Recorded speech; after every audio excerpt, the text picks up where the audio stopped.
Now here is the Let's Stay Together show with Reverend Ricardo McCain and author Brenda McCain, helping you to rebuild your relationships with God. Hey, welcome to the Let's Stay Together show. I'm your host, Reverend Rick McCain, along with my baby, my girl, my boo, author Brenda McCain. How you doing, baby? I'm doing good. Okay, you ain't got to look at nobody. Just get on the mic and talk now. Here we go. Here we go. Too early. We're going to spice it up already. We have to. Okay, welcome to the Let's Stay Together Talk radio show where we learn the rhythms of all relationships. And to know our glory, you have to do what, babe? You got to know our backstory. You talking kind of fast, girl. We got 2 hours. Relax. No, get that sexy voice. It's a spice-up show. You want me to be sexy? Yeah. You sure? You could do it today. Okay. You ain't wearing the Beyonce dress, but you can talk sexy today. Okay. I want that dress, though. Wait a minute. No way. Talk, girl. Tonight's topic, my marriage is bland. Help me to spice it up. Bring back the flavor in my marriage. How to bring passion back into your marriage and keep love and intimacy alive can be challenging. In the beginning, sparks were ignited with a look and a touch, and that was the beginning of a flame that kept the fire burning of happiness and great sex. Then reality happened, and we're not talking about reality TV, but real life issues where your roles as the hot and sexy couple has been replaced as the partners raising their children and accumulating tangible things such as a nice house, cars. The romance has taken long commercial breaks, and the careers, kids, and stress has taken over.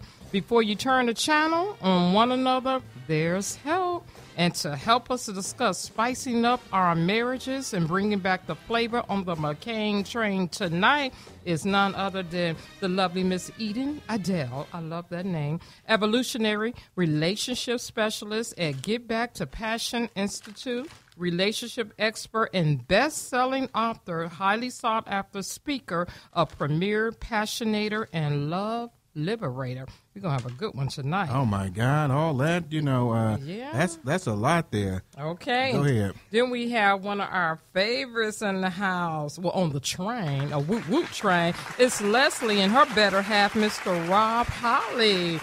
Welcome. And they have been married for 10 years. 10 years. Okay. Leslie is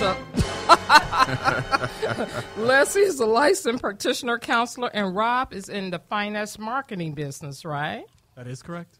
He's so proper. We don't have to break him in. And Leslie is my show counselor, too, by the way. She's a psychiatrist and counselor for me as well. So work on my husband, work on him. Now, if you want to know about our guests, please visit our website. It's www.letsstaytogethertalkshow.com. And before we get all into this good flavor and spicy, happy, Cinco de Mayo Day type of stuff going on here, we're going to give you the word. Hebrews 13:4 says, let marriage be held in honor among all, and let the marriage bed be undefiled. But God will judge the sexually immoral and adulterous. But we all married here, so we about to get it on. Yeah, we're going to talk to some of these unmarried people today, too. Tracy, I'm sorry. Yeah. Well, I'm sorry with you, too, okay? But we talking about this stuff. Yeah, we got Tracy here that we're going to be probably getting married in about 2 minutes.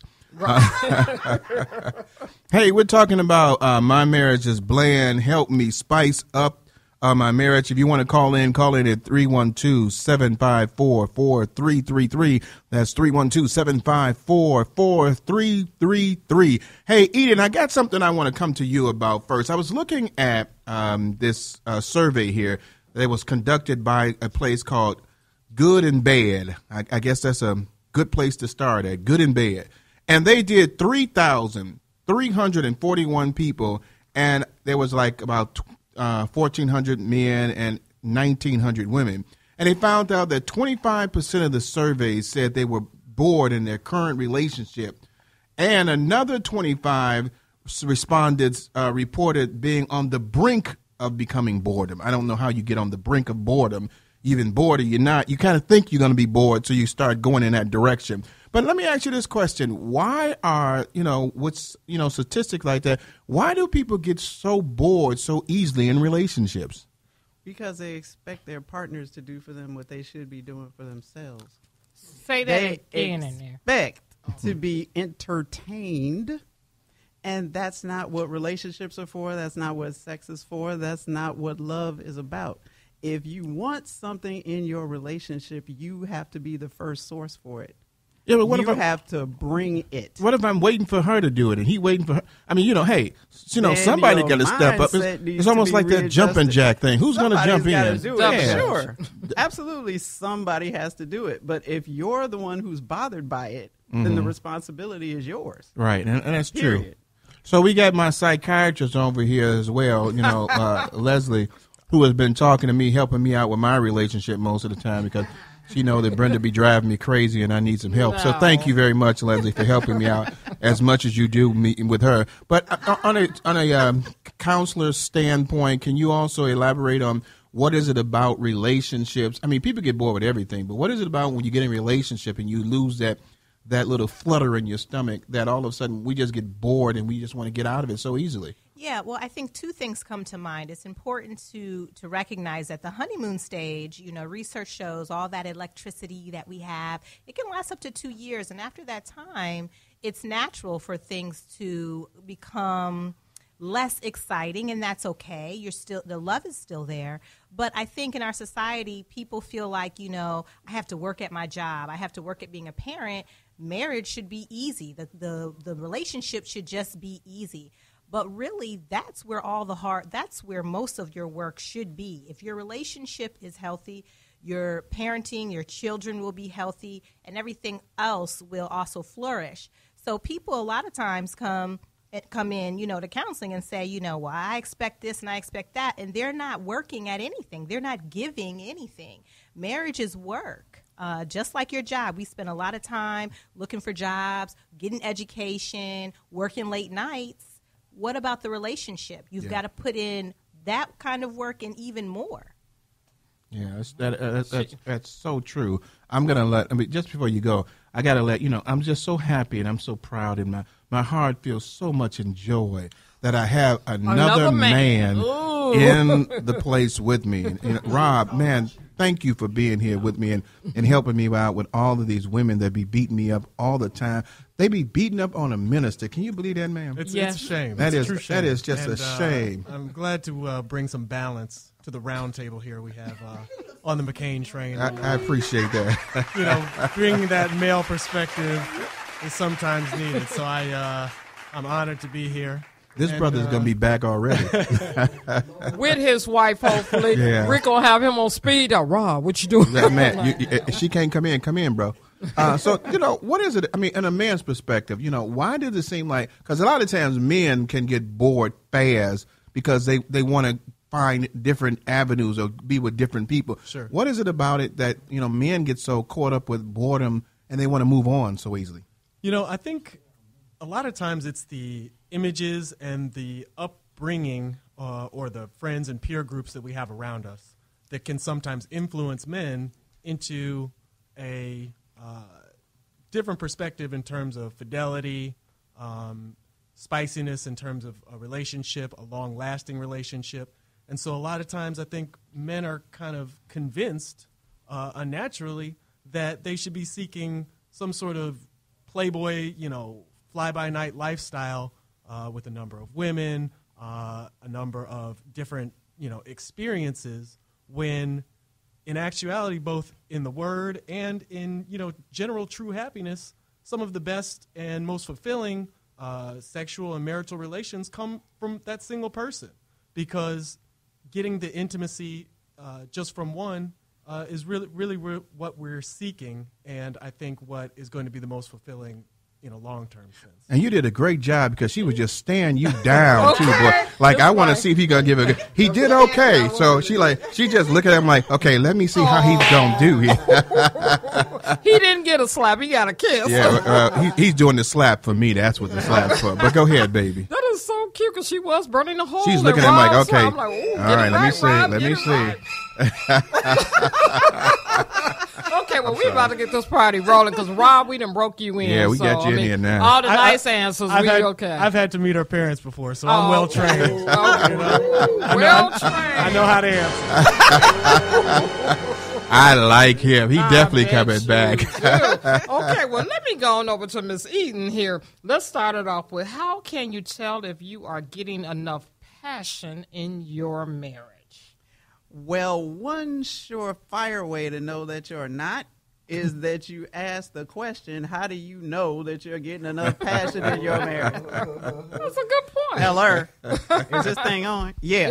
That's how you know you're not. Okay. If the question is coming up, yeah, somebody's lacking somewhere. Okay, then. But if in a case that that people are they know that they're not getting it, but give some examples of what are some of the triggers, because I think the thing was saying people are on the verge of being bored. What causes that verge, and what happens with that person when they say, I'm starting to think that maybe this relationship's not working? What are some of the signs that the people can be looking for? One of the first ones I ask about is kissing. How often are you? How deeply are you? How well do you enjoy it? How frequent is it? What do you feel like after it? Mm-hmm. That is the first place I go, because it's one of the first things that disappears. But let me ask you this question. And me and Brenda was talking about this, because I was talking from a man's point of view, taking off the minister's head for a second. Well, here. then, why don't you take it off? Men don't seem to get too much into kissing like women do. It's like, okay, kissing is like... You do. I don't know, man. Can I say Rob's opinion too? Seriously. Okay, I'm going to tip the halo for a second. Okay, go ahead. There's a reason why I say that, because that's how you got married in the first place.